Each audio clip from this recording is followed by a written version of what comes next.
l'agriculture. Si aujourd'hui nos politiques, nos gouvernements appliquaient, donner les moyens à cette population-là, dans l'Afrique, 70% de la population sont des agriculteurs. On peut nous-mêmes se nourrir nous-mêmes, produire, transformer, consommer, conserver et même aller vendre ailleurs. Parce qu'on a les terres, on a l'eau, on a la force, les ressources humaines, on a notre tête, on a nos idées. Donc on peut réussir. On peut vraiment réussir. J'ai beaucoup admiré l'exposition de la carte sur l'Afrique. Si vous pouvez faire le tour, ça parle exactement. Et c'est un point de départ qui aujourd'hui, nous Africains, si on se mettait tous unis, c'est ça notre problème. On n'est pas du tout solidaires. Si aujourd'hui un pays refuse, l'autre pays accepte. Si notre frère refuse, notre sœur accepte. C'est ce qu'on ne doit pas faire. L'idée de cette agriculture, l'agriculture, c'est un pôle qui, ça crée de l'emploi, ça te fait vivre, ça peut sortir. Aujourd'hui, il y a des tableaux qui sont exposés, des calebasses qui sortent avec des artisans qui l'ont créé avec une certaine art de ces produits agricoles. Donc il y a tout dans cette agriculture et aussi à la consommation saine et aussi ça peut nous aider à sortir de cette oisiveté. Donc, accès, c'est la fourche, les chants du cœur, la fourchette. Très bien. Merci.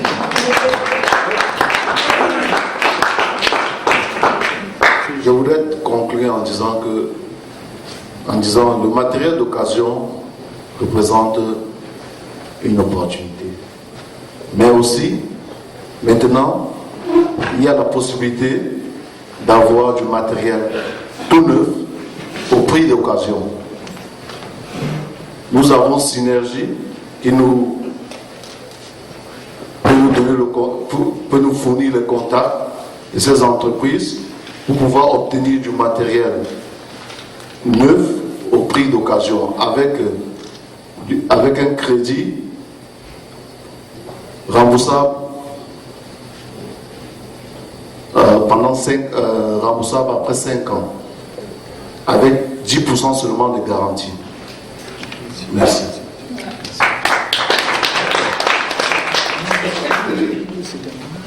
Je vous remercie à tous et à toutes pour cette belle attention que vous nous avez accordée ce soir.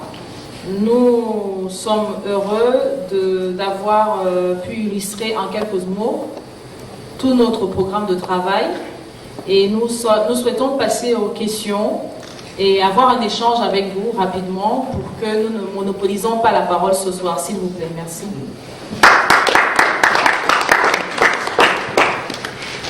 Il faut savoir que, en ce qui concerne par exemple le Sénégal, en 2012, 86% des populations sénégalaises vivent grâce à l'argent qui vient de l'étranger. 86%. Autrement dit, il faut savoir que l'argent qui arrive au Sénégal, par exemple, le montant est supérieur au montant total de l'aide au développement. Alors, évidemment, c'est fait de façon anarchique, enfin, c'est pas organisé. Nous sommes des pompiers de service, quand ça ne va pas, il faut envoyer tout de suite, etc. Toutes ces populations-là sont en perfusion continuelle. Il faut penser peut-être comment faire pour résoudre et que cet argent-là, par exemple, ne serve pas tout simplement à éteindre le feu d'un coin de l'Afrique, etc. Donc, je vous remercie d'être là, d'avoir des gens de bonne volonté comme vous. Je pense qu'à l'avenir, parmi nous, moi personnellement, je vais m'impliquer parce que maintenant je suis inactif. Bon, je viendrai vous secourir en fonction de ce que je peux faire, etc. etc. Alors, merci beaucoup. Et puis,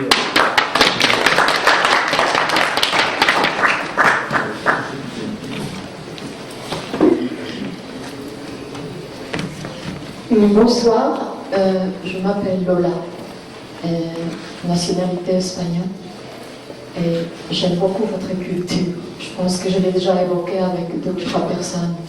Et je suis là tout à fait par hasard, et j'en suis très heureuse, parce que je découvre des êtres exceptionnels, des personnes qui se battent pour leur pays.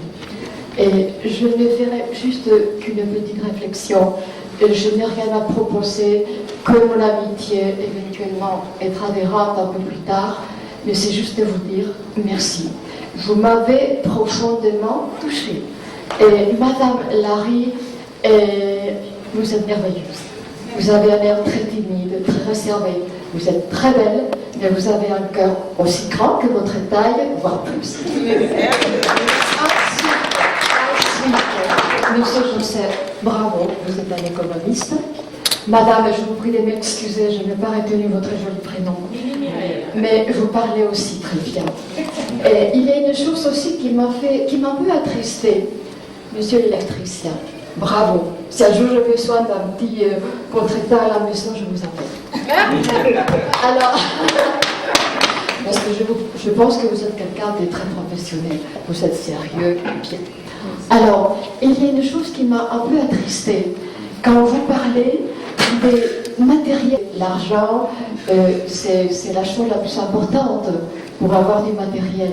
Mais vous méritez mieux qu'un matériel d'occasion.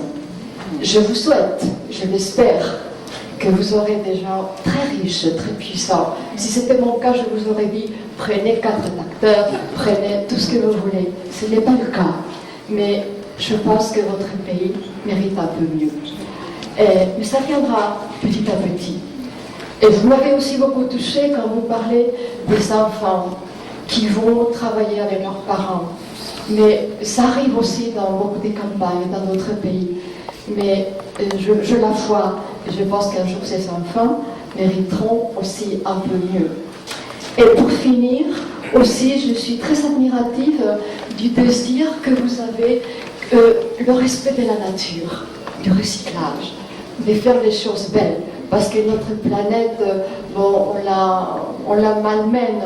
Et je suis contente qu'un pays comme le vôtre, qui est très riche,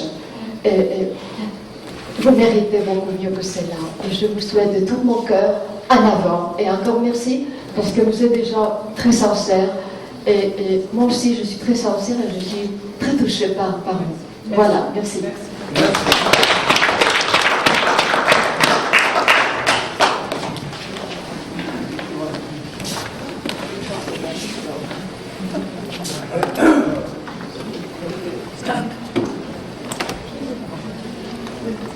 Bonsoir, je suis Olivier Fena, Ghana et sympathisant.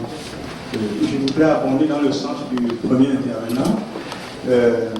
C'est par rapport aux envois des fonds et des associations d'entraide. Est-ce que nous ne pourrons pas peut-être réfléchir dans le sens de voir comment est-ce que on peut faire de telle sorte que ce ne soit pas toujours un conflit de service, comme a dit le premier intervenant, parce que cet entraide-là, est-ce que ça ne contribue pas à faire endormir la population locale? Parce que quand il n'y avait pas les Western, les gens vivaient quand même. Aujourd'hui, pour un moindre rien, tout le monde, on appelle, il faut toujours des Western. Et arriver au fait que les Western Union contribuent à 86%, nourrissent la population à 86%, comme a dit le premier intervenant au Sénégal, moi je pense que ça devrait normalement attirer notre attention pour peut-être qu'on puisse axer notre réflexion autrement.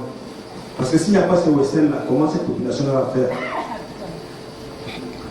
Merci. Nous avons dit qu'il va falloir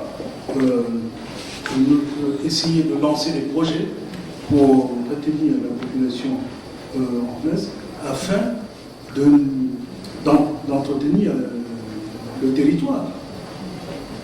Et ça réside dans ça, parce que si on ne fait pas l'agriculture, quoi qu'il arrive, il va falloir quand même qu'on essaye d'envoyer les fonds. Ça ne peut partir que d'ici, parce que, vu ce qui se passe sur place, les gens manquent les moyens de financement. Et vous savez très bien qu'actuellement, on ne peut pas, rien que scolariser l'enfant, parfois, on dette une famille. Voilà. Donc, on va lancer des petits projets sur ce point, en tout cas, pour essayer de résoudre ce problème. Excusez-moi, j'ajouterai juste une petite précision. Sachant qu'au niveau des transferts de fonds, on ne peut pas faire une cassure définitive avec cet élément-là. Parce que si aujourd'hui on décide, enfin, on oriente les Africains à ne plus envoyer de l'argent en Afrique, ce serait très dangereux. C'est tuer une économie aussi, parce qu'il faudrait que l'argent circule. Si l'argent ne circule pas, on ne peut pas développer des actions sur place. La seule chose, c'est d'initier les Africains ici en coopérative et là-bas aussi en Afrique en coopérative pour vendre tout ce qu'ils produisent, pour créer, pour inventer et pour avoir des marchés, pour se mettre au diapason du marché mondial et du marché économique. Mais on ne peut pas décider en disant, ben nous on se regroupe ici en France, on vous dit, ben arrêtez d'envoyer de l'argent. Ça c'est une politique d'autruche qu'on ne peut pas assumer. Malheureusement, il faut donner des idées.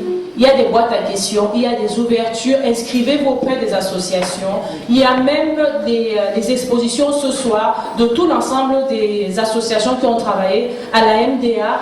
Vous avez l'occasion ici présent de regarder ce que les gens sont capables de faire. Ça aussi c'est un outil de financement. En allant voir par curiosité ce qu'ils ont exposé, c'est pour qu'effectivement ces personnes qui ont travaillé pendant des semaines ne puissent plus envoyer des sous comme ils faisaient, comme le pompier, on disait au secours de tout le monde. J'attends vos questions. Merci.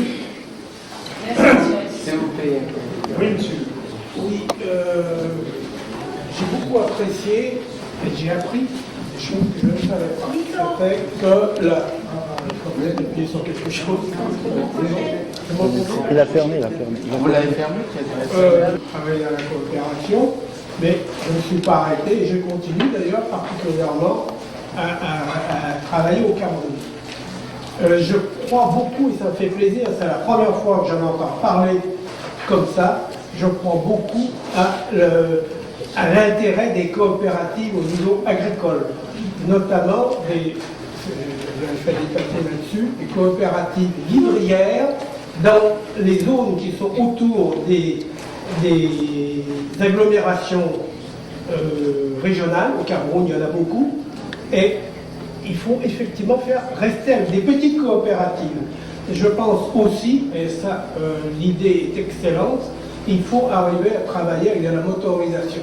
C'est évident. Il faut pouvoir faire des protections phytosanitaires, il faut pouvoir faire du transport, du stockage. J'ai des Camerounais qui ont travaillé avec moi qui ont identifié tous ces problèmes. Après, évidemment, il y a un problème de financement. Celui-là, il n'est pas évident, donc je me suis cassané jusqu'à maintenant. Et ce que vient de dire monsieur est important. Il faut effectivement que les épargnes de la diaspora trouvent un climat qui permettrait de faire des relais au niveau bancaire. Et c'est un des gros problèmes. Le problème, c'est que les banques ne croient que, excusez-moi, je vais employer le terme que j'ai réservé le plus longtemps possible. Pour le moment, on parle de mondialisation, on parle de multinationales, et je dois vous dire que j'ai assisté, je vous donnerai pas mes sources, à une réunion de travail en début de semaine, où effectivement, on dit que la disparition du petit paysanat africain est condamnée. Alors ça, il faut que vous réagissiez bien, vous compreniez. Vous avez un phénomène, il n'a pas été évoqué, j'ai été étonné, de confiscation des terres en ce moment, mais quelque chose d'extraordinaire. Hein, ça passe par on en est pratiquement au million d'hectares. C'est quelque chose d'extraordinaire. Et évidemment, les penseurs vont dire, mais non, effectivement, la production du petit paysanat, elle n'est pas rentable. Je ne vais pas détailler, et c'est extrêmement important. Il y a là une défense à organiser au niveau africain, c'est urgent. Vous avez en ce moment, on vend par centaines de mille d'hectares l'agriculture, les terres agricoles. Vous êtes du Cameroun, vous savez qu'il y a tout un problème qui vient de se passer dans le sud-ouest du Cameroun. Il y a, je crois que c'est 10 000 terres qui ont été achetées, 10 000 hectares en une fois.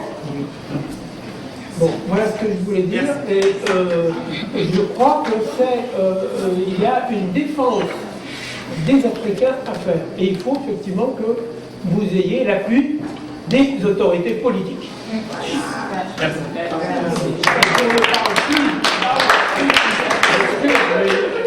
Là, je me permets d'employer des termes que normalement on ne peut pas prendre. Au Cameroun, on parle de décentralisation. C'est une déconcentration. Simplement, il y a simplement des pouvoirs locaux qui s'établissent et qui, effectivement, ont plus d'appétit que le savoir qu'on peut avoir en enfant. Voilà. Merci.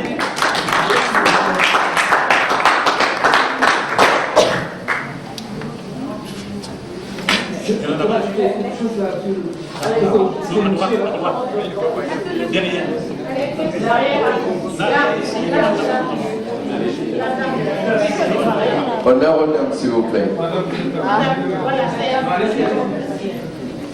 Oh, j'avais des questions un peu précises. D'abord pour l'électricien.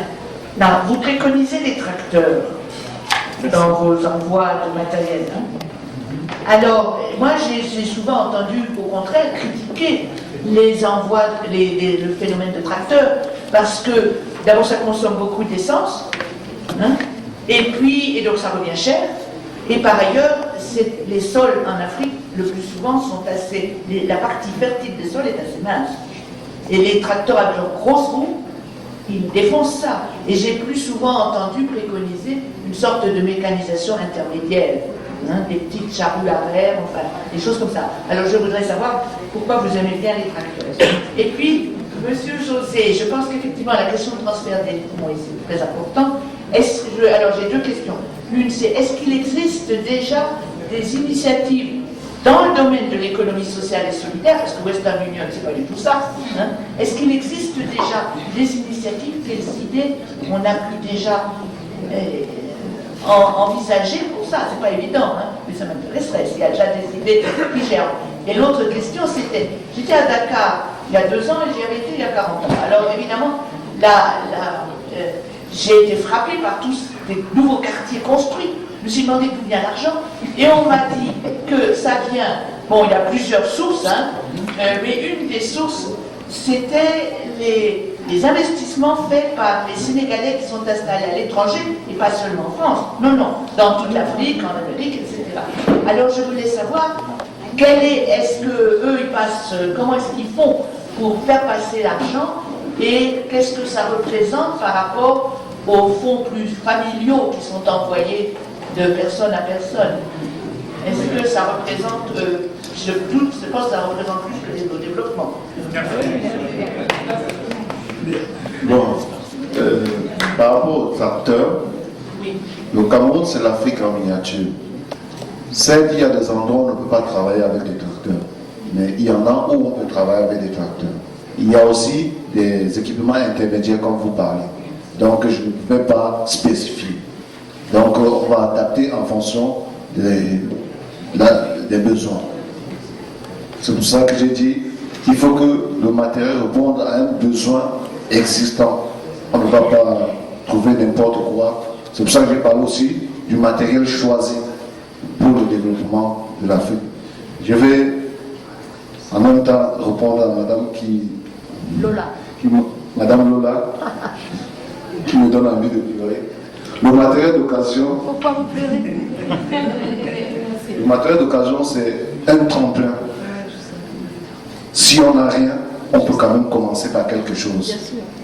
C'est pour ça que j'ai parlé aussi du matériel neuf au prix d'occasion. Je comprends très bien.